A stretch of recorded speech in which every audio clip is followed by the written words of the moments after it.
Hello दोस्तों, बेलिज्म academy YouTube channel में आपका फिर से बहुत बहुत स्वागत है। दोस्तों, आज के इस वीडियो में हम मोस्ट इंपॉर्टेंट क्वेश्चंस को सॉल्व करने वाले हैं जो कि आपके यूपी टेट, सुपर टेट, साथ ही साथ आपके यूपी पीटी एग्जाम के लिए मोस्ट इंपॉर्टेंट है। दोस्तों, इस वीडियो में मैंने सारे क्वेश्चन सेलेक्टेड लिए हैं जो कि आपके सिलेबस पर बेस्ड होंगे, साथ ही साथ आपके प्रीवियस क्वेश्चन पर बेस्ड होंगे। तो वीडियो को ध्यान से देखिएगा और वीडियो के लास्ट में मुझे जरूर बताइएगा कि आज के इस वीडियो में आपके कितने क्वेश्चन सही हुए। तो बिना देरी करते हुए चलिए शुरू करते हैं सबसे पहले क्वेश्चन से। सबसे पहला क्वेश्चन है, भारत का सबसे अधिक आबादी वाला द्वीप कौन सा है? ऑप्शन आपके सामने एलिफेंटा द्वीप, ऑप्शन बी गांधार द्वीप, ऑप्शन सी सॉल्सेट द्वीप या फिर ऑप्शन डी बेलिंगटन द्वीप।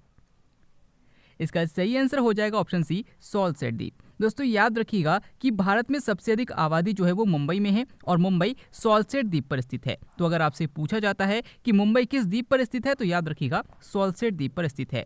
अगर आपसे पूछा जाता है कि एलिफेंटा द्वीप कहाँ पर है तो याद रखिएगा कि मुंबई के अपतटीय क्षेत्र पर स्थित है। गांधार द्वीप खंबात की खाड़ी में स्थित है और वेलिंगटन द्वीप जो है वो कोच्चि में स्थित है। अगला क्वेश्चन, बिना ताज का बादशाह किसे कहा जाता है? ऑप्शन आपके सामने खुदीराम बोस, ऑप्शन बी सुरेंद्र नाथ बनर्जी, ऑप्शन सी महात्मा गांधी या फिर ऑप्शन डी सत्येंद्र नाथ टैगोर। इसका सही आंसर हो जाएगा ऑप्शन बी सुरेंद्र नाथ बनर्जी। दोस्तों, याद रखिएगा कि सुरेंद्र नाथ बनर्जी को ही बिना ताज का बादशाह कहा जाता है। अगर आपसे पूछा जाता है कि भारतीय सिविल सर्विस में सबसे पहली बार चुने गए व्यक्ति कौन थे तो याद रखिएगा सत्येंद्र नाथ टैगोर थे। और अगर आपसे पूछा जाता है कि भारतीय सिविल सर्विस से बर्खास्त सबसे पहली बार किसको किया गया था तो याद रखिएगा सुरेंद्र नाथ बनर्जी को किया गया था। अगला क्वेश्चन, भारत का प्रथम पूर्ण विद्युतीकृत रेलवे जोन कौन सा है? ऑप्शन आपके सामने पूर्वोत्तर रेलवे, ऑप्शन बी दक्षिणी तट रेलवे, ऑप्शन सी पश्चिम मध्य रेलवे या फिर ऑप्शन डी दक्षिण पश्चिम रेलवे।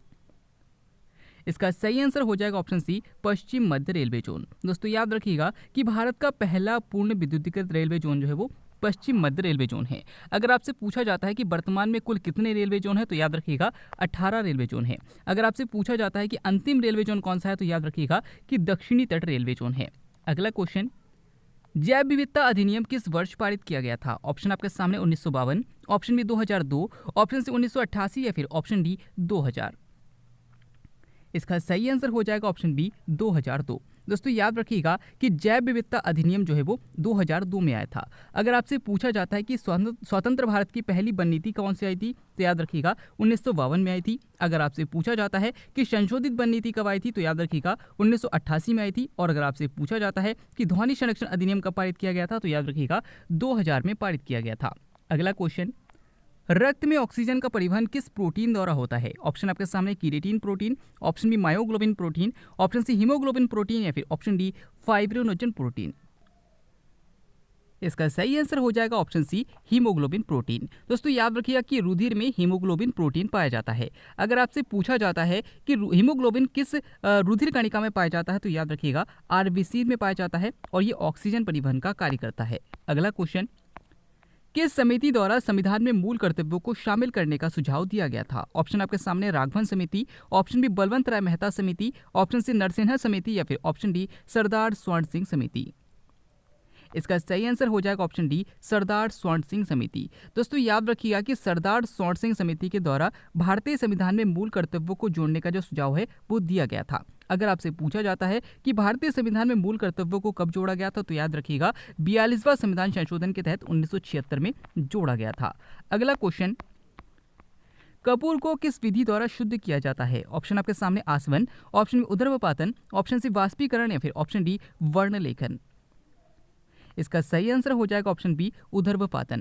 दोस्तों, याद रखिए कि कपूर को शुद्ध करने के लिए उदर्वपातन विधि का प्रयोग किया जाता है। इसमें कपूर को गर्म किया जाता है और कपूर बिना द्रव में चेंज हुए सीधे बाष्प में चेंज हो जाता है। अगला क्वेश्चन, पेट्रोल में कौन सा मिश्रित विषैला पदार्थ होता है? ऑप्शन आपके सामने है butane, option B tetra ethyl lead, option C DDT या फिर ऑप्शन डी कार्बन मोनोऑक्साइड।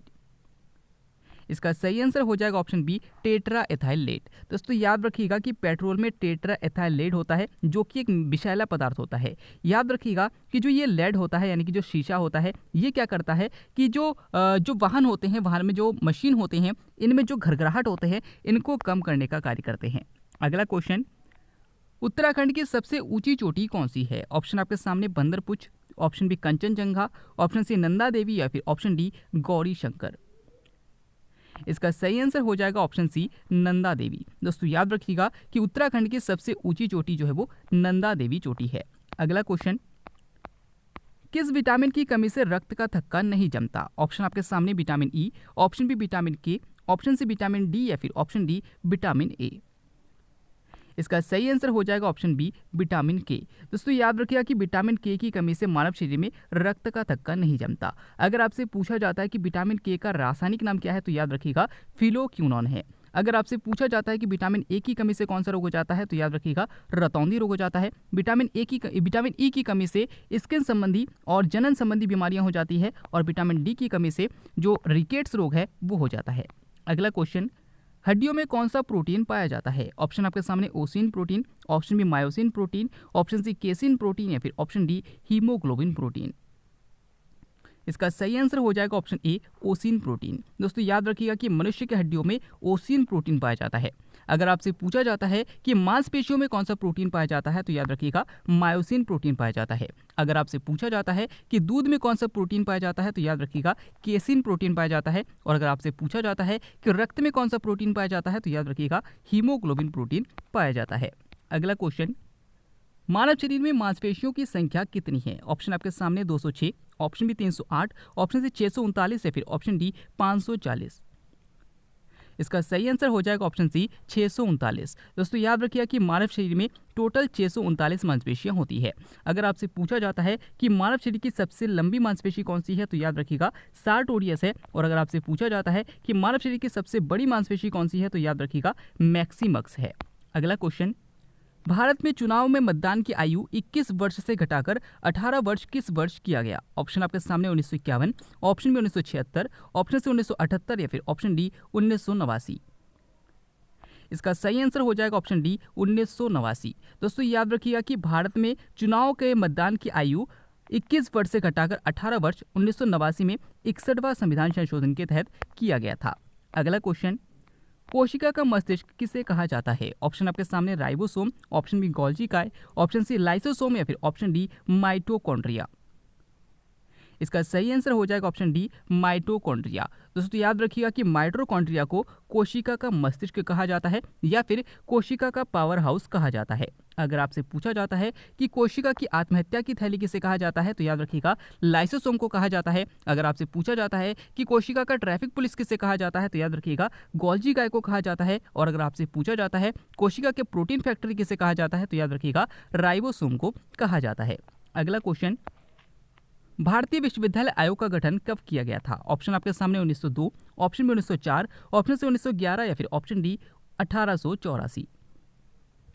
इसका सही आंसर हो जाएगा ऑप्शन बी 1904। दोस्तों याद रखिए कि भारतीय विश्वविद्यालय आयोग का गठन 1904 में किया गया था और लॉर्ड कर्जन के शासनकाल में किया गया था। अगला क्वेश्चन, गरीबी हटाओ का नारा किस पंचवर्षीय योजना से संबंधित है? ऑप्शन आपके सामने, पहली पंचवर्षीय योजना, ऑप्शन बी 5वीं पंचवर्षीय योजना, ऑप्शन सी 8वीं पंचवर्षीय योजना या फिर ऑप्शन डी 12वीं पंचवर्षीय योजना। इसका सही आंसर हो जाएगा ऑप्शन बी 5वीं पंचवर्षीय योजना। दोस्तों याद रखिएगा कि गरीबी हटाओ का नारा 5वीं पंचवर्षीय योजना में दिया गया था। अगला क्वेश्चन, वाटर गैस किसे कहा जाता है? ऑप्शन आपके सामने है, कार्बन मोनोऑक्साइड और nitrogen, option B carbon monoxide और hydrogen, option C carbon monoxide और मीथेन या फिर ऑप्शन डी इनमें से कोई नहीं। इसका सही आंसर हो जाएगा ऑप्शन बी कार्बन मोनोऑक्साइड और हाइड्रोजन। दोस्तों याद रखिएगा कि कार्बन मोनोऑक्साइड और हाइड्रोजन को वाटर गैस कहा जाता है, कार्बन मोनोऑक्साइड और नाइट्रोजन को प्रोड्यूसर गैस कहा जाता है और कार्बन मोनोऑक्साइड और मीथेन को कोल गैस कहा जाता है। तो ये तीनों पूछा जाता है, याद रखिएगा। अगला क्वेश्चन, भारत का सबसे ऊंचा जलप्रपात कौन सा है? ऑप्शन आपके सामने है, गोकक जलप्रपात, ऑप्शन बी येना जलप्रपात, ऑप्शन सी जोग जलप्रपात या फिर ऑप्शन डी हुंड्रू जलप्रपात। इसका सही आंसर हो जाएगा ऑप्शन सी जोग जलप्रपात। दोस्तों याद रखिएगा कि जोग जलप्रपात भारत का सबसे ऊंचा जलप्रपात है। अगर आपसे पूछा जाता है कि यह किस राज्य में स्थित है तो याद रखिएगा कर्नाटक में स्थित है और शरावती नदी पर स्थित है। अगला क्वेश्चन, लोकसभा की पहली महिला स्पीकर कौन थी? ऑप्शन आपके सामने, Leila Seth, option B Meira Kumar, option C Meera Sahib Fathima Beevi या फिर ऑप्शन डी इनमें से कोई नहीं। इसका सही आंसर हो जाएगा ऑप्शन बी मीरा कुमार। दोस्तों याद रखिएगा कि लोकसभा की पहली महिला स्पीकर मीरा कुमार थी। अगर आपसे पूछा जाता है कि लोकसभा के पहले अध्यक्ष कौन थे तो याद रखिएगा जीवी मावलंकर थे। अगर आपसे पूछा जाता है कि उच्च न्यायालय की पहली महिला मुख्य न्यायाधीश कौन थी तो याद रखिएगा लीला सेठ थी। और अगर आपसे पूछा जाता है कि सर्वोच्च न्यायालय की पहली महिला न्यायाधीश कौन थी तो याद रखिएगा मीरा साहिब फातिमा बीवी थी। अगला क्वेश्चन, वैष्णव धर्म के संस्थापक कौन थे? ऑप्शन आपके सामने Vallabhacharya, option B Rishabh Dev, option C Ramanujacharya या फिर ऑप्शन डी वासुदेव कृष्ण। इसका सही आंसर हो जाएगा ऑप्शन डी वासुदेव कृष्ण। दोस्तों याद रखिएगा कि वैष्णव धर्म के संस्थापक वासुदेव कृष्ण थे। अगर आपसे पूछा जाता है कि जैन धर्म के संस्थापक कौन थे तो याद रखिएगा ऋषभ देव थे। अगला क्वेश्चन, किस आंदोलन में गांधी जी ने करो या मरो का नारा दिया था? ऑप्शन आपके सामने असहयोग आंदोलन, ऑप्शन बी चंपारण आंदोलन, ऑप्शन सी सविनय अवज्ञा आंदोलन या फिर ऑप्शन डी भारत छोड़ो आंदोलन। इसका सही आंसर हो जाएगा ऑप्शन डी भारत छोड़ो आंदोलन। दोस्तों याद रखिएगा कि भारत छोड़ो आंदोलन में गांधी जी के द्वारा करो या मरो का नारा दिया गया था।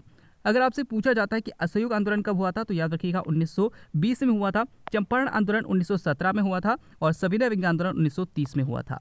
अगला क्वेश्चन, अढ़ाई दिन का झोपड़ा का निर्माण किसने करवाया था? ऑप्शन आपके सामने Babur, option B Iltutmish, option C Akbar या फिर ऑप्शन डी कुतुबुद्दीन ऐबक। इसका सही आंसर हो जाएगा ऑप्शन डी कुतुबुद्दीन ऐबक। दोस्तों याद रखिएगा कि अढ़ाई दिन का झोपड़ा का निर्माण कुतुबुद्दीन ऐबक ने करवाया था। और अगर आपसे पूछा जाता है कि अढ़ाई दिन का झोपड़ा कहाँ पर स्थित है तो याद रखिएगा राजस्थान में स्थित है। अगर आपसे पूछा जाता है कि किसे लाख वृक्ष की उपाधि दी गई थी तो याद रखिएगा कुतुबुद्दीन ऐबक को ही लाख वृक्ष की उपाधि दी गई। नेक्स्ट क्वेश्चन है, तुलसीदास के गुरु कौन थे? ऑप्शन आपके सामने Raidas, option B Vallabhacharya, option C Ramanand या फिर ऑप्शन डी नरहरिदास। दोस्तों इस क्वेश्चन का आंसर आपको हमें कमेंट कर बताना है। आज के इस वीडियो में आपके कितने क्वेश्चन सही हुए, साथ ही साथ आज का वीडियो आपको कैसा लगा कमेंट करके जरूर बताइएगा। इस क्वेश्चन को मैंने कल के वीडियो में करा दिया था, तो अगर आपने कल का वीडियो ध्यान से देखा होगा और समझा होगा तो आप इसका आंसर जरूर कर पाएंगे। साथ ही साथ अगर आप फेसबुक पेज और टेलीग्राम ग्रुप को ज्वाइन करना चाहते हैं तो डिस्क्रिप्शन में लिंक दिया गया है, वहां से आप ज्वाइन कर सकते हैं। हम फिर से लौटेंगे एक नया इंटरेस्टिंग वीडियो लेकर, तब तक के लिए देखते रहिए, सीखते रहिए।